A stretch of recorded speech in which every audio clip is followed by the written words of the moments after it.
what is the difference between the empathy created by comedy and tragedy? So I think the big difference is the empathy that comedy generates always kind of holds your hand, where a lot of comedies, specifically contemporary comedies, are about people that get shit on, and it's kind of funny that they're getting shit on. But you're with them enough, or laughing with them enough tonally, that even when the bad things happen and you don't know where you're going by the end of it, there is a sense of optimism where the movie or the book or whatever you're reading is holding your hand through the narrative.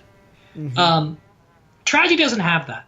I think tragedy has a really, really thorough way to pull you in, and then it severely lets you go.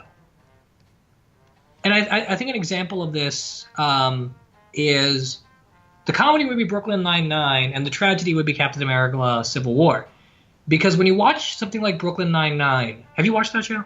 A little bit. Okay, yeah, I love that show. I think it's hilarious.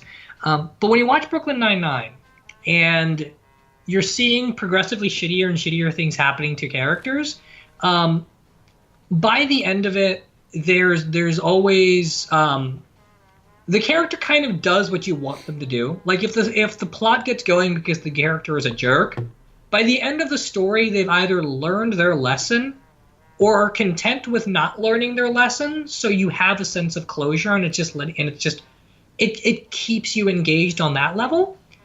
Versus something like Captain America: Civil War, that pulls you in really dramatically from the beginning of why you care about these characters and why there's a tragedy and why Tony feels the need to do the things he does versus why Steve feels the need to do the things he does. But then by the end, when Steve and Tony are fighting, you are completely pushed away. There is nothing you can do, say, or hope for that is resolving this fight, and you just have to watch it. Mm-hmm. Because, I remember the marketing for Civil War was choose your side and all this stuff. Which was bullshit. Yeah, because there's no side to be on. Yeah. They're both right. Yeah. No, that was my favorite thing about that movie, is that it made a story about choosing sides literally not that.